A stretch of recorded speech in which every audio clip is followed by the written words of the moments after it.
Let me get there first. Nuh-uh.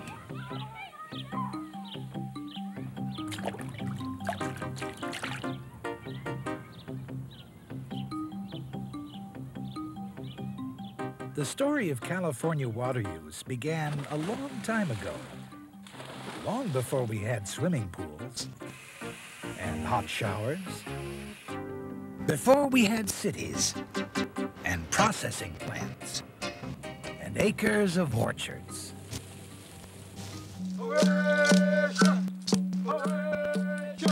Hundreds of years ago, small tribes of Indians were scattered across the land. These native Californians had to live close to a water source to survive.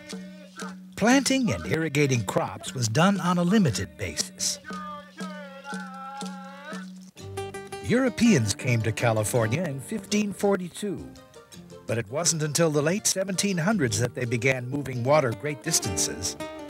Spanish missionaries built a 6-mile irrigation ditch from the San Diego River to the San Diego Mission. Other missions in California soon began to irrigate their lands, too.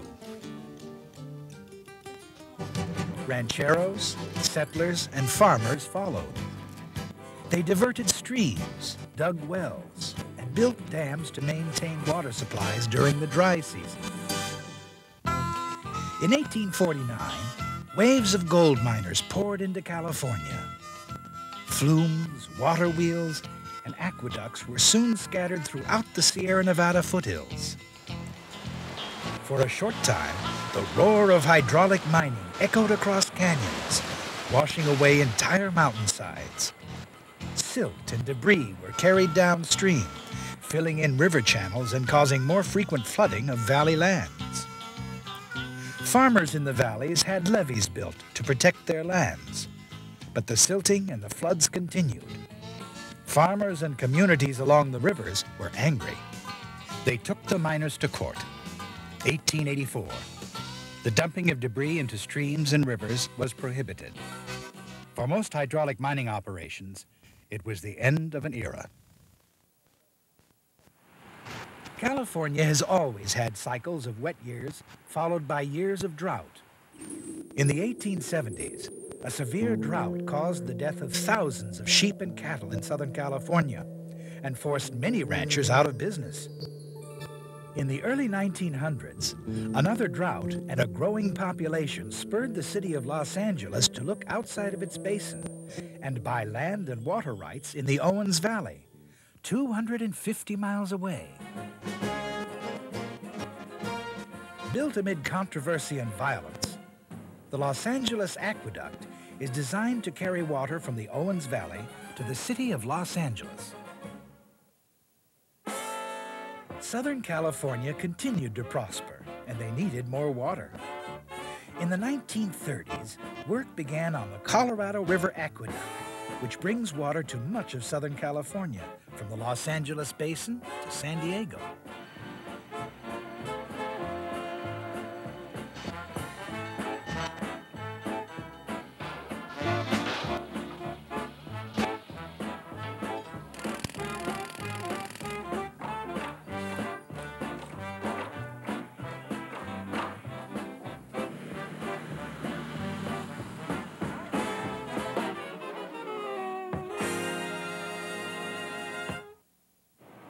Construction also began in the 1930s on the All-American Canal.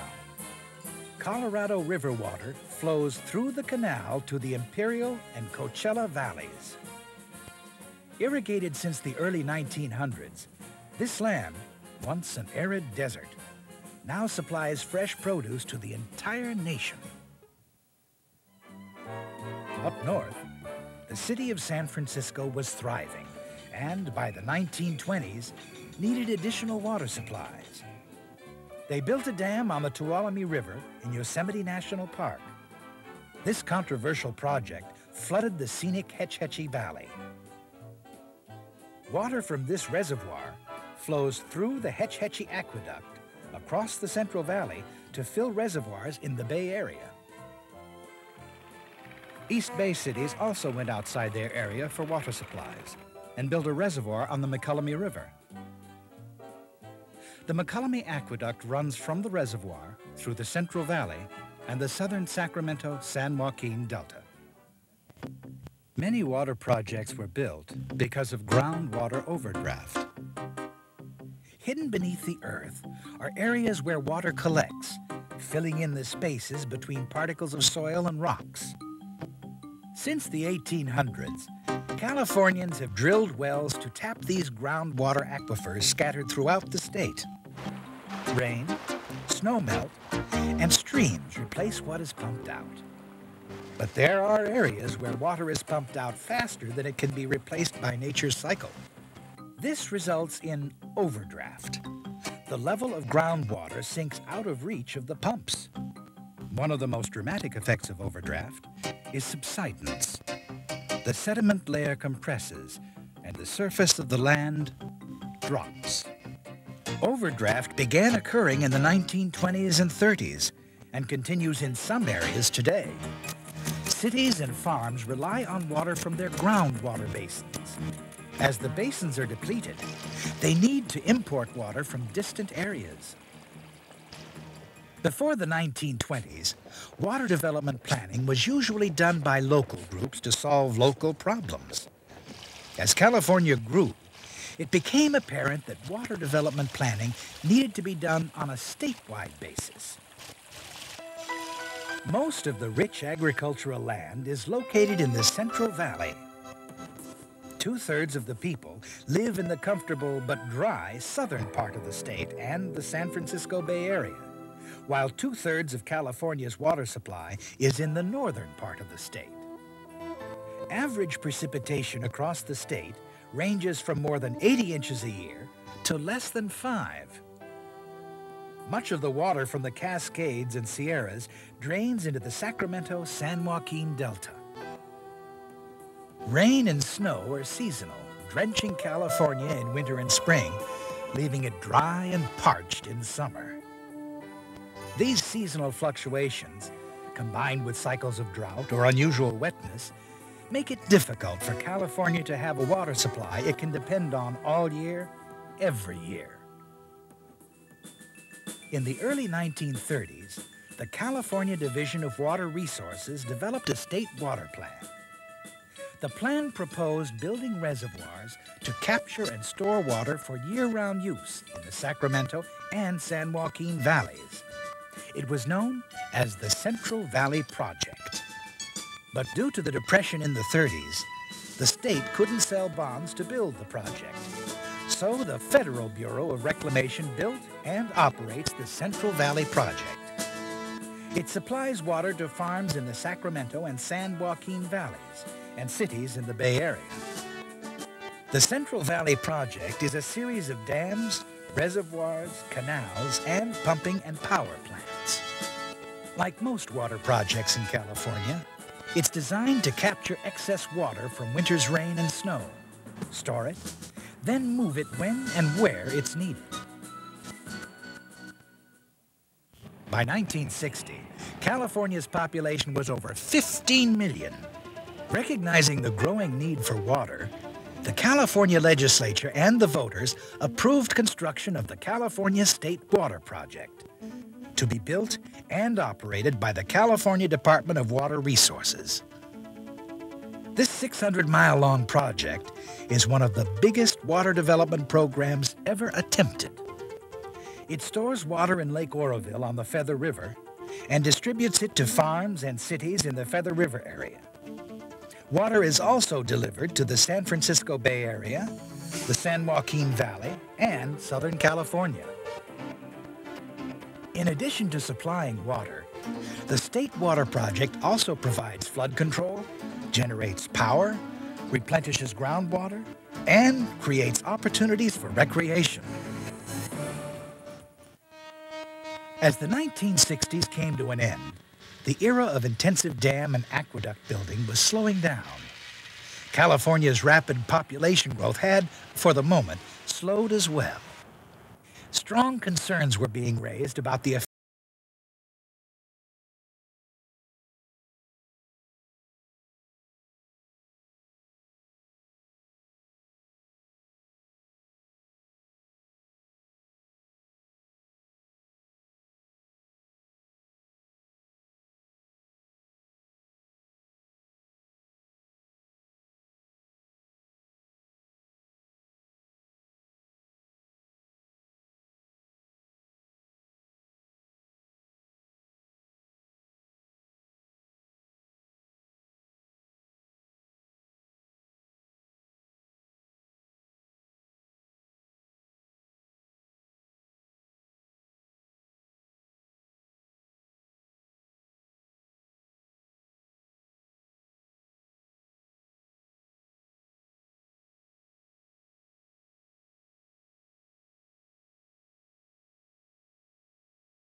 Northern California release water to flow into the Sacramento-San Joaquin Delta. The water is pumped out of the Delta by State Water Project and Central Valley Project facilities. It's sent to water banks for storage at San Luis Reservoir, the proposed Los Banos Grandes Reservoir, and underground in the Kern Water Bank. As it's needed, the water is released to local water agencies. Pumping water from the Delta changes the natural flow patterns in many Delta channels. During dry periods, it can pull salt water into fresh waterways, adversely affecting water quality and fish. To help overcome these problems, additional Delta pumps will be used in winter, pumping when water flows are highest and the fisheries less impacted. The Suisun Marsh near the Delta is one of the largest brackish wetlands in the United States. To protect and restore this area, the Department of Water Resources has installed salinity control gates. These gates regulate the levels of salt water in the marsh.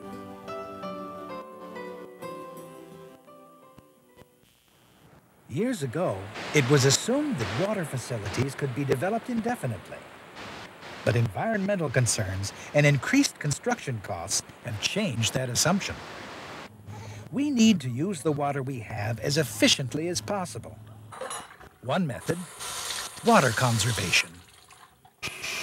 At home, we can use low-flow shower heads, low-flush toilets, wash with less water, and plant landscapes which don't need as much water.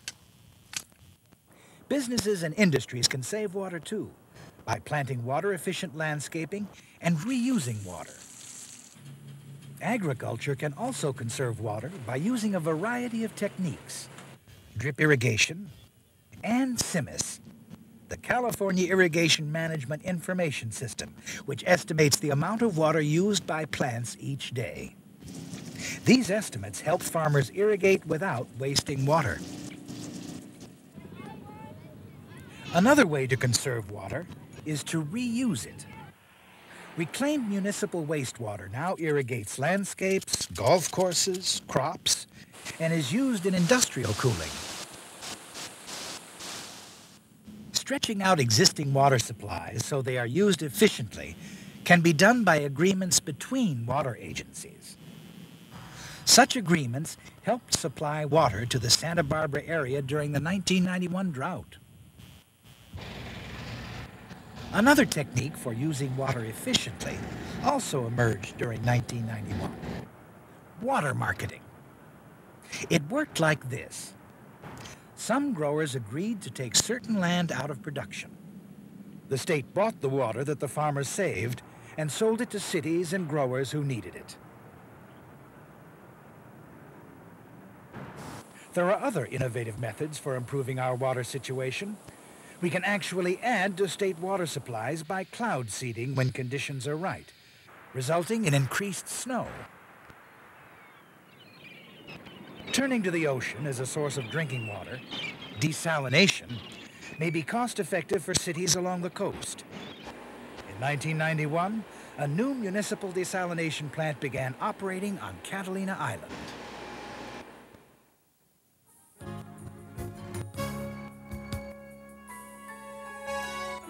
We know that we have to manage our water resources more wisely than ever.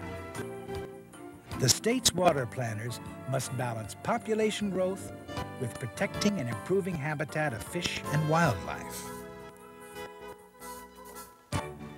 What lies ahead in the California water story? This story really doesn't have an ending. It changes as California changes. From humble beginnings to sophisticated delivery systems, we may never solve all our water problems, but we will always strive to make them manageable.